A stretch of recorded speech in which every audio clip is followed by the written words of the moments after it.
Miles de personas afirman haber tenido experiencias extrañas, paranormales. El encuentro con lo desconocido está al alcance de cualquiera. ¿Sabías que muchas veces el avistamiento de ovnis y los eventos paranormales están relacionados entre sí? Uno de los ejemplos más claros es lo que ocurre en el rancho Skinwalker, del que ya hemos hablado en otra oportunidad.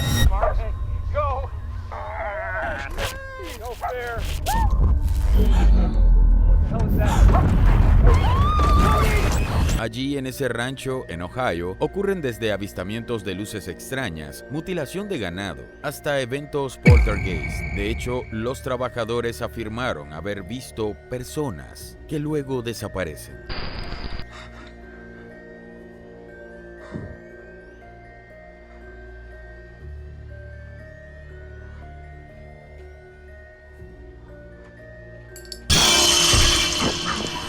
¿Espíritus? ¿Maldiciones ancestrales de los pueblos nativos? ¿Portal dimensional? ¿Qué es lo que atrae a estos fenómenos a un lugar específico? En el episodio de hoy, veremos un especial de eventos extraños y misteriosos que te dejarán pensando, desde la terrorífica casa de Amityville hasta qué o quiénes son la gente sombra. Esto es, 10 cosas que te harán creer en extraterrestres. Especial Paranormal.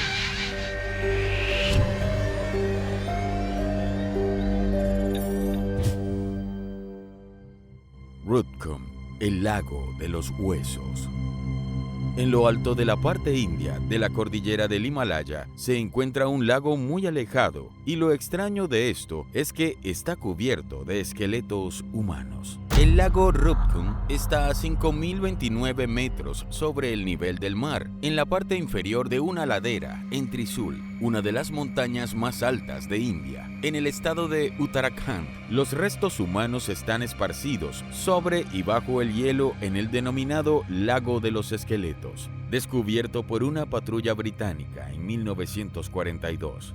Antropólogos y otros científicos lo han estudiado desde hace mucho tiempo.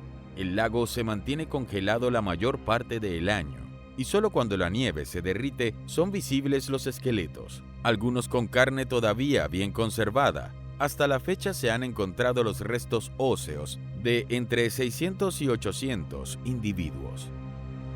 Una vieja teoría asocia los restos con un rey indio, su esposa y sus asistentes, todos muertos en una tormenta hace unos 870 años. Otra hipótesis sugiere que algunos de los restos pertenecen a soldados indios que intentaron invadir el Tíbet en 1841 y fueron rechazados. Más de 70 de ellos se vieron obligados a encontrar un camino de vuelta a casa a través del Himalaya y perdieron la vida en el viaje. Y una tercera hipótesis sugiere que esto pudo ser un cementerio donde se enterraron las víctimas de una epidemia. Pero estas teorías fueron desmentidas ya que en el yacimiento no se encontraron armas. El lago no se encuentra en medio de ninguna ruta comercial. Además, los estudios genéticos no encontraron rasgos de ningún patógeno antiguo que apoyara la teoría de que fuera una enfermedad la que causó las muertes. Otra cosa extraña es que encontraron cuerpos genéticamente diversos y que algunos habían muerto hasta 1000 años después que otros de los que allí descansan, lo que cambia la explicación de un evento catastrófico. En las aldeas de la zona hablan de otra teoría, una leyenda que cuenta que la diosa Nanda Devi creó una tormenta de granizo, duro como el hierro, que mató a todo el que trataba de abrirse paso a través del lago. Nanda Devi es la segunda montaña más alta de la India, a la que se venera como diosa. Otro dato misterioso es que la mayoría de los cráneos presentan orificios compatibles con un objeto que cayó del cielo. Entonces, ¿por qué viajaban estas personas al lago en grupos a lo largo de un periodo de varios cientos de años? ¿Qué las motivó? Aún queda por resolver qué llevó a todas estas personas al lago del misterio. Y la ciencia todavía no ha podido explicar qué les ocurrió. ¿Te gusta nuestro contenido? Suscríbete y activa la campanita, ya que con eso nos estarías apoyando mucho. Y si los videos de la semana te quedan corto y quieres ver más, puedes unirte a nosotros y ser un investigador GS. Escoge tu método de pago y estarás apoyando al proyecto mientras accedes a contenido exclusivo solo para miembros, además de contar con muchos beneficios más. Número 2. La casa de Amityville. La casa de Amityville, en Long Island, Nueva York, la madrugada del 13 de noviembre de 1974, se convirtió en algo más que un simple hogar en los suburbios de Estados Unidos. Fue en esta casa de tipo colonial que comenzó el mito de Amityville. Después de que Ronald DeFeo, un joven de 23 años, asesinara a sus padres y a sus 4 hermanos a sangre fría mientras dormían con un enorme fusil. Acusado y condenado por el parricidio, el joven aseguró durante el juicio que unas voces de la casa le habían empujado a cometer los terribles asesinatos.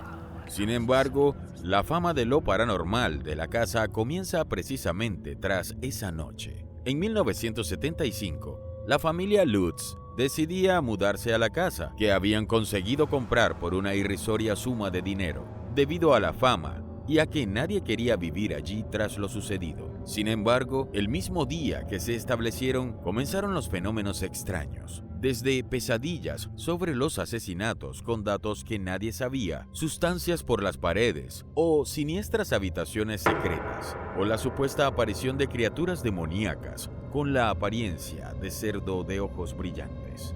La familia intentó practicar un exorcismo a la casa en colaboración con un sacerdote, de quien luego se dijo que habría padecido una extraña enfermedad y varios accidentes hasta en 2 ocasiones, llegando a un punto que pasó algo tan espeluznante que la familia huyó en la madrugada 28 días después. Obviamente su caso saltó a la primera plana de la prensa y el escritor estadounidense Jay Anson publicó un libro en 1977, The Amityville Horror, A True Story, donde relata la experiencia de los Lutz en la Casa de los Horrores. La popularidad del libro se disparó, sobre todo porque la portada afirmaba que se trataba de una historia basada en hechos reales, lo que hizo que miles de apasionados por lo paranormal se interesaran en la vivienda. Una de las visitas más famosas fue la de Ed y Lorraine Warren, hoy famosos por tener sus historias adaptadas en la saga The Conjuring. La primera de ellas inspirada precisamente en Amityville, que en 1976 decidieron ir al lugar a investigar los presuntos demonios que habitaban allí. Acompañados por los reporteros de un canal de televisión local, para la parapsicóloga Lorraine Warren, Amityville fue el caso más terrorífico de su carrera.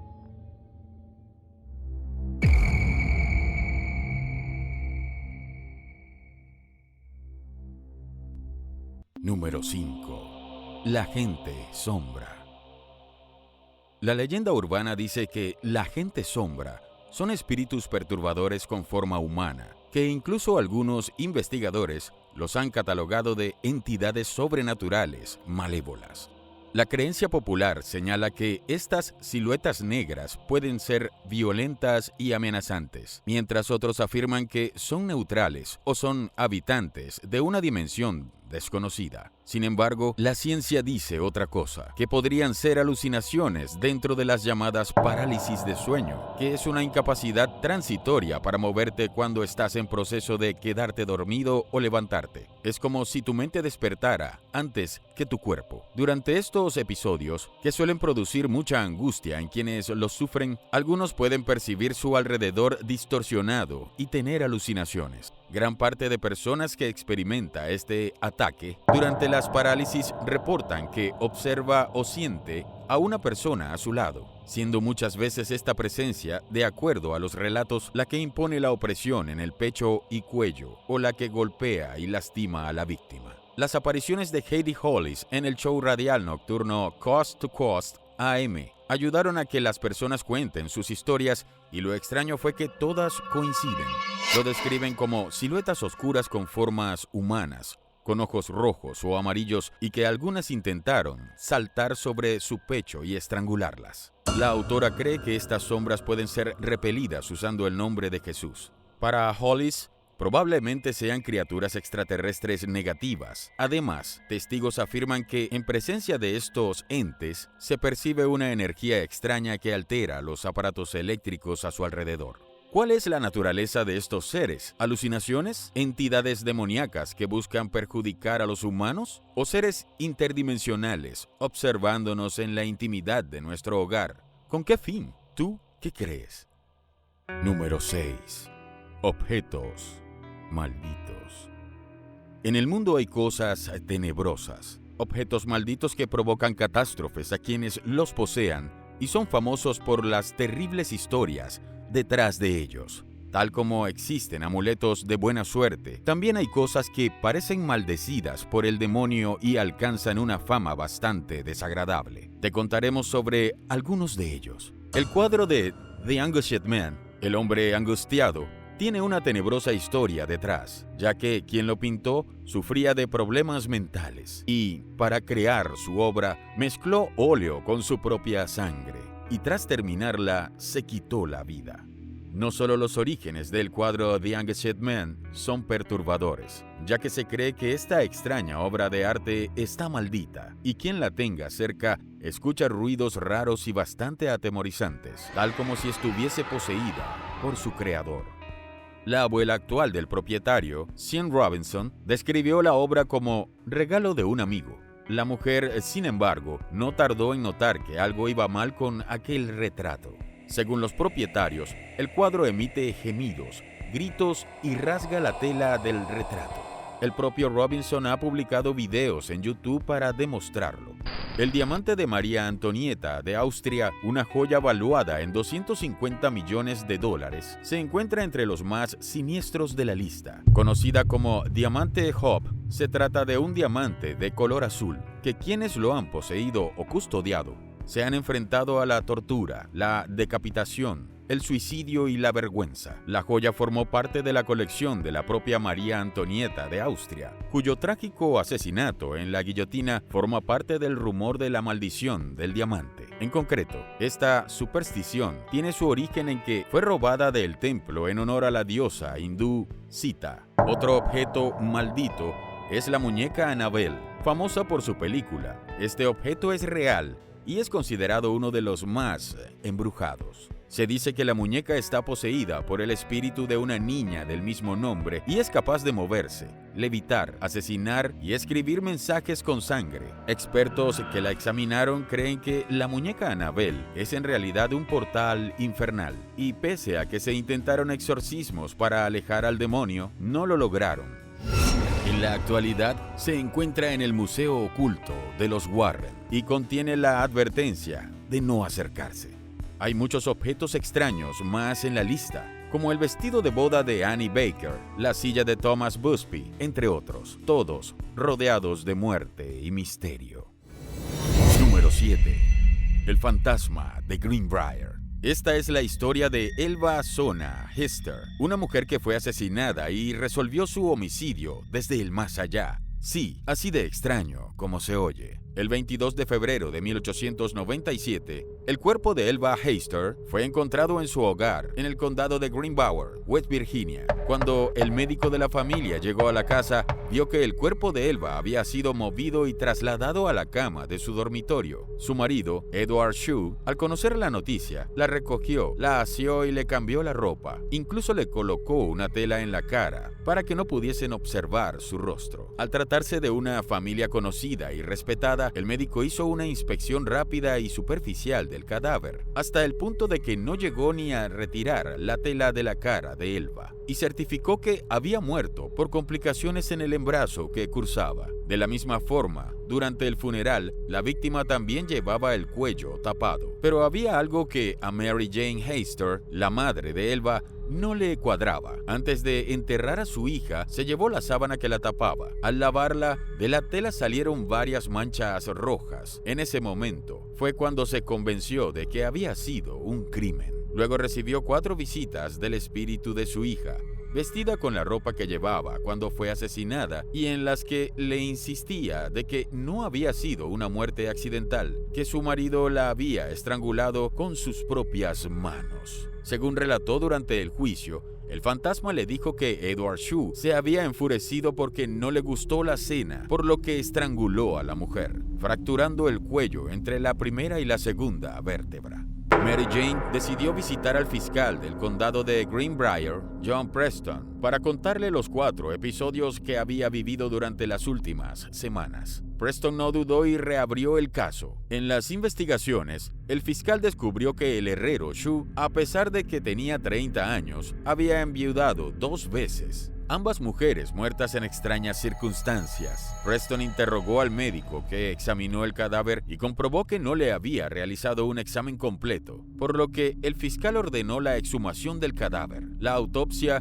confirmó lo dicho por el espíritu. El encargado de analizar el cuerpo fue el mismo médico, y esta vez fue mucho más concluyente. La joven había sido estrangulada. Presentaba varias marcas en el cuello, exactamente iguales a las que le relató Mary Jane, y que el fantasma de su propia hija le había descrito. Con las nuevas evidencias, Edward Shue fue detenido, acusado de asesinato y trasladado a la cárcel de Lewisburg. El juicio comenzó el 22 de junio de 1897 y fue declarado culpable del asesinato de su esposa y condenado a cadena perpetua. Sin embargo, el asesino no cumpliría totalmente su condena porque el 13 de marzo de 1900 moriría por causas desconocidas. En la pequeña localidad donde ocurrió este hecho, todo el mundo conoce el caso de el fantasma de Greenbrier, al que le han dedicado una placa que recuerda que allí se produjo el único caso conocido en el cual un testimonio de un fantasma ayudó a condenar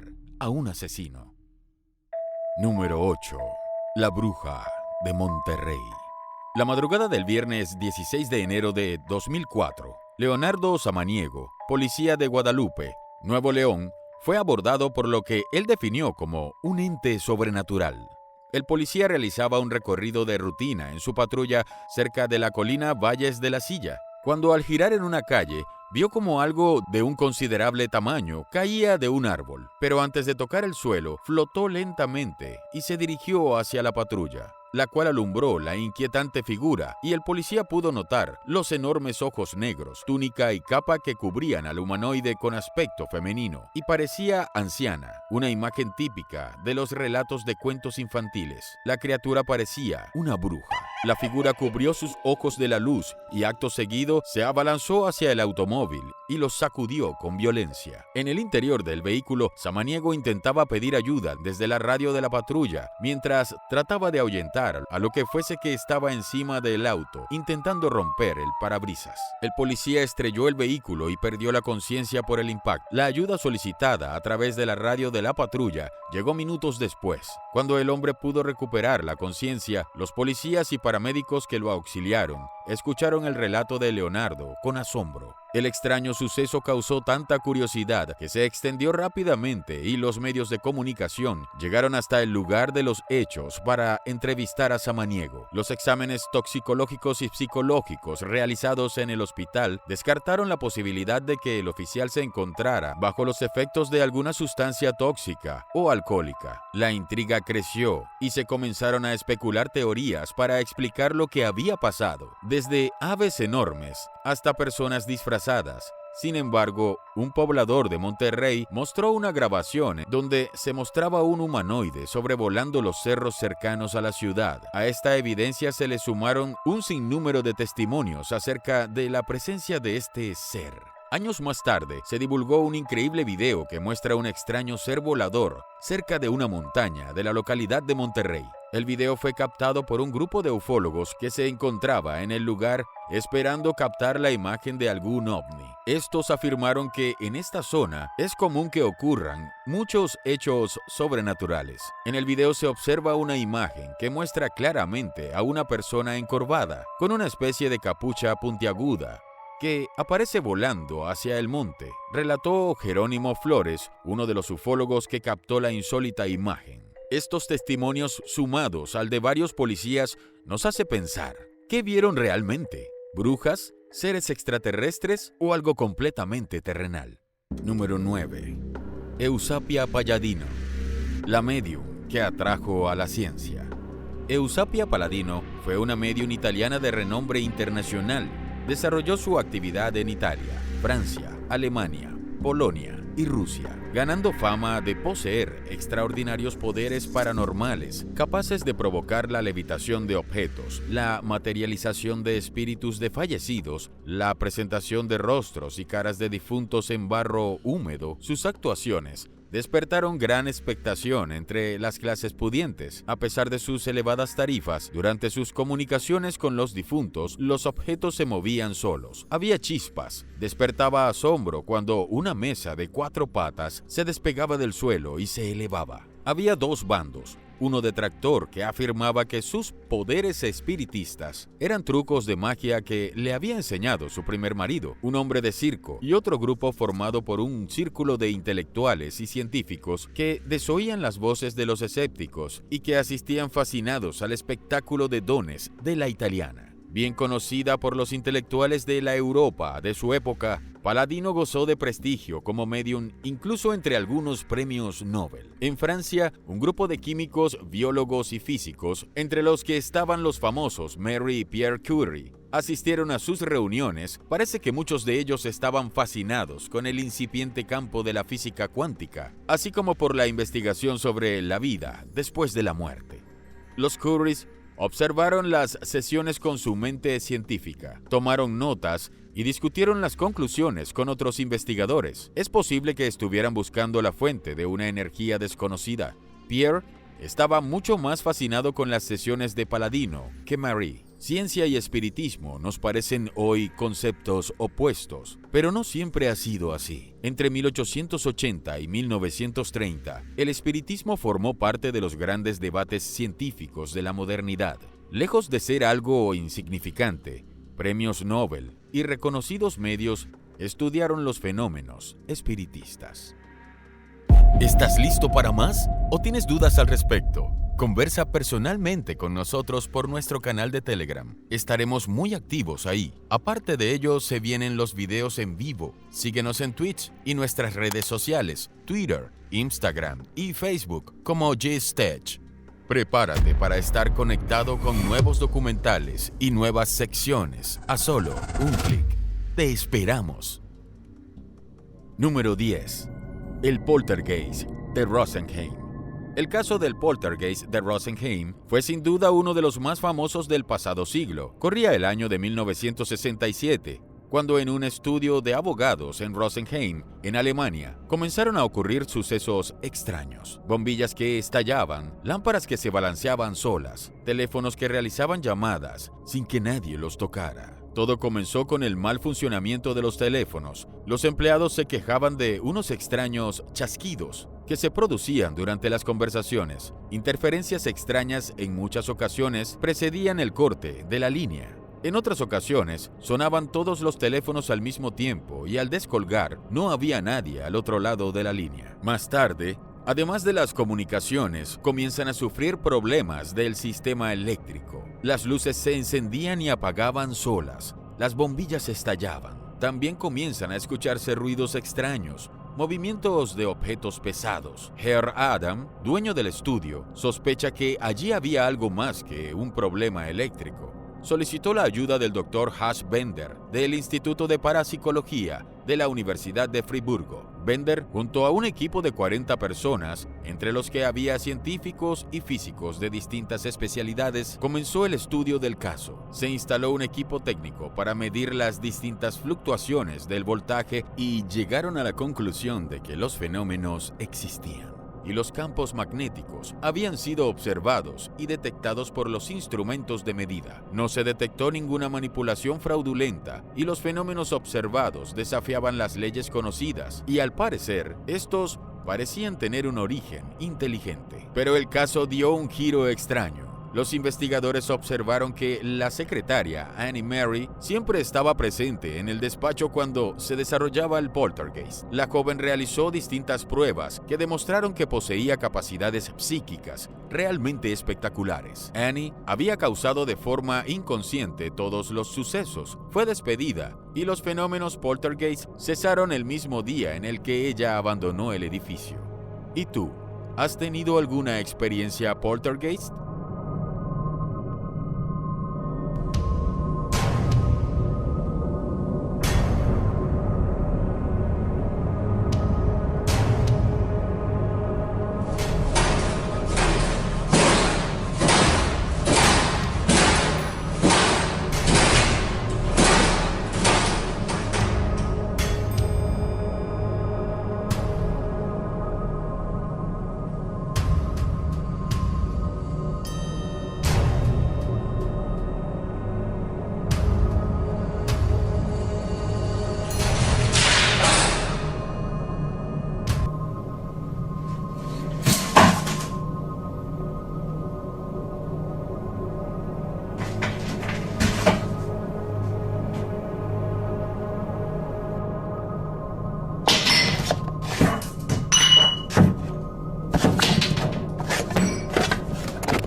Esperamos que hayas disfrutado de este especial paranormal. Todavía hay muchos misterios por develar.